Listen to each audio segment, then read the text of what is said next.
Друзья, приветствую вас! Это утренний обзор. Давайте рассмотрим ключевые события, которые произошли, что будет, а также какие предполагаются движения на российском фондовом рынке на открытии по рублю, доллару, евро, золоту, нефти и другим активам.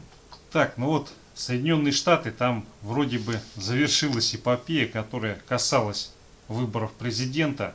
То есть теперь с высокой степенью вероятности Байден и только Байден. Ну, с моей точки зрения, этот процесс, он был уже давно определен. И все события, которые происходят в части противодействия Трампа, они носят декларативный характер. Он не может вот просто так взять и уйти. Но неправильно это, не поймут. И поэтому идут бадания. На самом деле ничего там серьезного, никаких противодействий. Я изначально предполагал, что их не будет. И я думаю, теперь все более или менее ровно пойдет. Инаугурация в январе. И, в общем-то, все этот вопрос будет закрыт.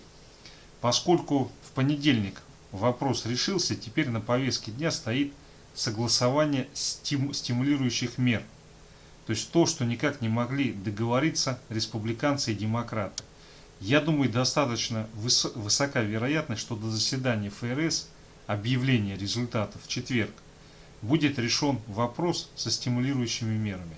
Давайте перейдем к календарю событий. По Китаю сегодня вышла масса информации. Китайский фондовый индекс пока находится в боковике. Но на текущий момент, я думаю, все-таки больше вероятность того, что какое-то движение вверх, оно продолжится. Но это будет не сегодня. Восходящий тренд был сломан, и теперь, если продолжается движение вниз и происходит пробой 4835, то движение вниз, оно будет ускоряться, и здесь уже возможен неблагоприятный исход. Сейчас вот эта ситуация, я думаю, она будет находиться в диапазоне 4888-4942. То есть вот здесь будут основные события происходить, и при пробое верхней и нижней границы мы увидим существенное движение по китайскому рынку. Далее SFD на американский рынок, S&P на фьючерс. Но здесь идет просадка. Во-первых, разрешилась ситуация с выборщиками, это раз. Во-вторых, все-таки продолжается рост новых случаев ковида. Нью-Йорк на грани локдауна. Ну и текущая ситуация, если будет удержан диапазон 3645-3620, то все это придет к тому, что здесь будет консолидация продолжаться. И эта консолидация, она все равно приведет к какому-то задергу и движению к верхней границе. В том случае, если пробой вот этого диапазона возникает, мы начинаем пикировать на 3550 для начала. На сегодняшний день, что касается движения, 3640, вот сейчас, если рассматривать внутри дня, это ключевой уровень. Если он не пробивается, то вот эта формация, она вполне становится разворотной, и мы отсюда можем увидеть отскок, цель движения которого будет 3690. Так, но президента избрали, теперь ждем согласования стимулирующих мер. Так, но если смотреть российскую прессу, сегодня достаточно высокая медийная активность у Задорнова. Это банкир, который возглавил Банк Открытия, ранее он возглавлял ВТБ 24 часа. Вот он очень интересное интервью дал, раскритиковал повышение налогов, но это вполне очевидно. Вот. Далее у него достаточно интересный, с моей точки зрения, ход мысли. Он сейчас делает ставку на продолжение укрепления рубля, потому что, по его мнению, никаких серьезных санкций до лета, скорее всего, не будет, потому что сначала будет инаугурация, потом будут решать всевозможные внутренние вопросы, и только потом перейдут к российской повестке.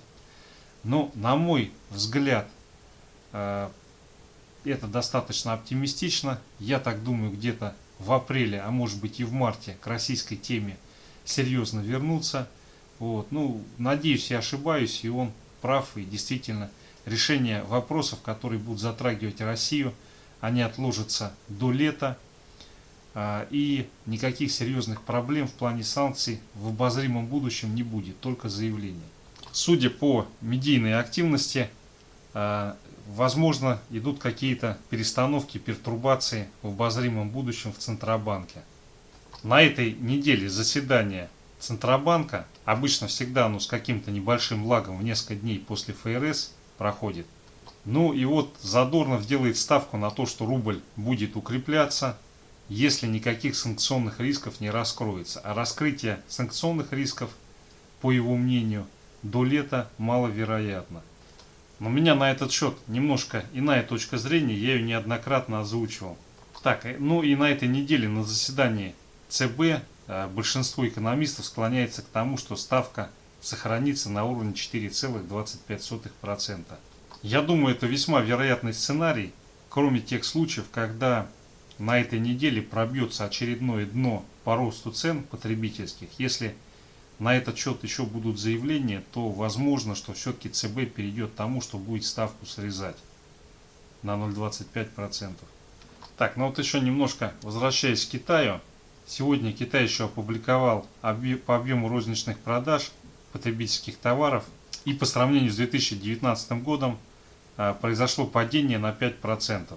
Так, друзья, давайте перейдем к позициям по фьючерсам на ММВБ. Так, друзья, ну вот по РТС что-то какую-то ерунду показывает сайт биржи. Тут, не знаю, видимо сбой. Так, рубль-доллар, ну не знаю, здесь либо такая мощнейшая перекладка в другой контракт идет, либо какой-то технический сбой и отображаются некорректные данные. Так, ну вот по Газпрому юрики делают ставку на то, что акции Газпрома будут продолжать падать. По золоту и по другим сырьевым товарам достаточно существенное изменение. Ну, я не знаю, может быть это сбой сайта биржи. Может быть действительно такие перестановки не совсем для меня понятные произошли.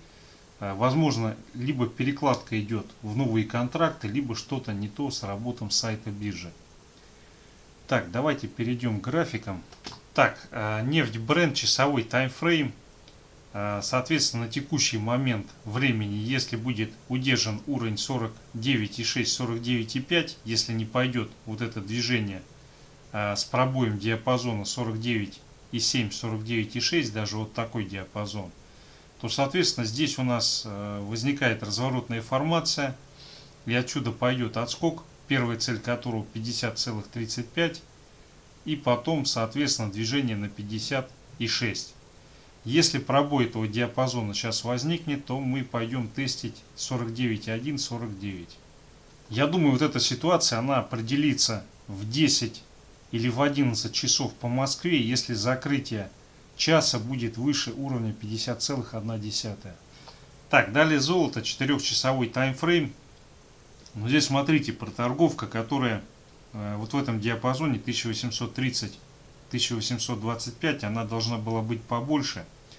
Но с учетом того факта, с одной стороны растут риски, связанные с пандемией, с другой стороны вот-вот должны принять стимулирующие меры, и поэтому оно досрочно вышло из этого диапазона.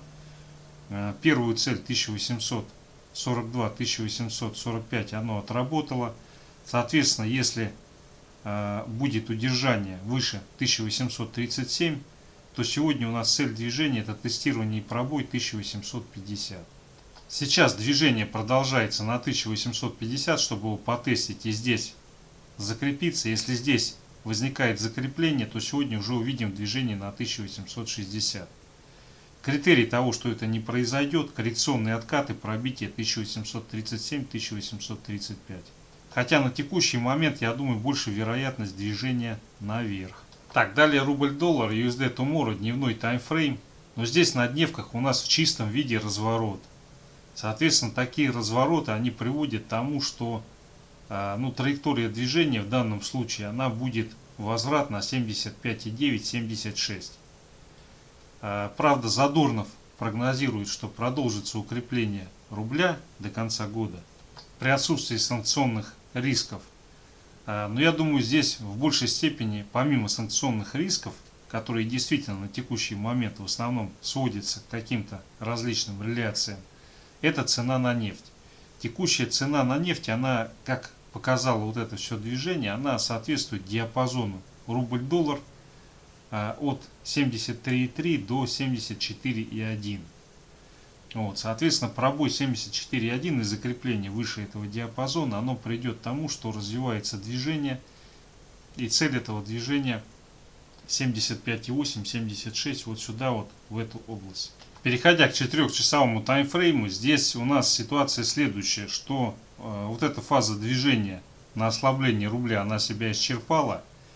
И если на открытии мы не идем наверх и не пробиваем диапазон 73,86, 74,1, то вот эта формация, она приводит к тому, что отсюда пойдет движение, и цель этого движения будет сходить на 73,5, 73,4, вот сюда, вот в этот диапазон. Пробитие сейчас на открытие диапазона, который простирается 73,9, 74,1, приведет к тому, что отсюда пойдет импульс движения, цель которого будет отработать цель 75,1. Поэтому здесь лучше ориентироваться на то, какие уровни будут пробиты в первые 15-30 минут начала торгов. Так, далее евро-доллар, но здесь идет постепенное поджатие к уровню 1,2180, и в случае пробития этого уровня мы увидим, возможно, достаточно быстрое движение на 1,235. Переходя на часовой таймфрейм, я думаю, здесь действительно высока вероятность того, что мы сегодня в первой половине дня или чуть попозже увидим движение, цель которого будет потестить и, возможно, пробить диапазон 1,2180. Соответственно, данный сценарий отменяется, если в результате коррекционного отката мы увидим пробой 1,2130 вот этого диапазона. В этой ситуации роста ближайшего не будет и пойдет коррекционный откат, цель которого будет тестирование 1,2120. Пока все указывает, что вот сейчас мы сначала приходим в 21.60, здесь закрепляемся, идет движение с целью потестить вот эту верхнюю границу. Так, далее евро-рубль, дневной таймфрейм, но здесь разворотная формация, у этой разворотной формации цель движения 90-65, 90-75, вот сюда, вот к этому диапазону. Это движение реализуется, если на открытии мы идем и пробиваем 90, то высока вероятность того, что разовьется движение, цель которого будет сходить вот сюда, в эту область. Завтра еще размещение ОФЗ по средам. Здесь, наверное, какие-то меры приложат тому, чтобы рубль либо укрепился, либо был возврат вот сюда, вот в эту консолидацию. То есть здесь, я думаю, сегодня, скорее всего, будет какой-то короткий задерг, потом, возможно, пойдет откат. Так, вот 4-часовой таймфрейм. По 4-часовому таймфрейму должен быть коррекционный откат. Отсюда цель этого отката движение на 89.16, вот сюда вот. Так, и вот часовик. По часовику, если мы в первой половине дня не переписываем вот этот максимум, его не пробиваем 89, 95, 90, то у нас отсюда разовьется коррекционный откат. Цель этого отката будет движение на 88, 96, 88, 84, вот сюда, вот в этот диапазон. Таким образом, на открытии у нас, если идет движение вниз и пробой 89, 44, 89,4, то развивается дальнейшее движение в эту область.